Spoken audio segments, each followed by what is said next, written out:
या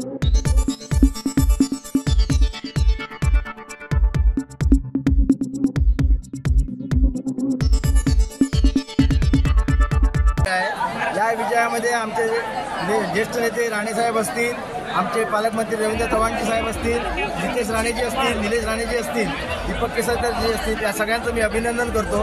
हा महायुतीचा विजय आहे आणि या महायुतीच्या विजयामध्ये आमच्या प्रत्येक कार्यकर्त्यांनी जे काम केलेलं आहे त्या कार्यकर्त्याचं फलित म्हणजे हा विजय आहे। आणि या विजयासाठी आमच्या 50 प्रमुखापासून ज्येष्ठ नेत्यांपर्यंत प्रत्येक व्यक्तीने जे कार्य केलेलं आहे त्याचं जे फलित आणि त्याचं हे मोठं योगदान जे मिळालेलं आहे ते फक्त या आमच्या कार्यकर्त्यांमुळे मिळालेलं आहे। नेत्यांच्या दिलेल्या सूचनेप्रमाणे प्रत्येक कार्यकर्त्याने काम केलं आणि त्याचं जे मोठं आपल्याला विजय या ठिकाणी दिसतो आहे आणि हा विजय दीपक केसरकरांचा निश्चित झालेला आहे। पुऱ्या महाराष्ट्रात भाजपची आणि या महायुतीची जी लाट आलेली आहे ती लाट या विजयातून दिसते आहे आणि सर्वत्र भाजपा आणि महायुती दिसते आहे।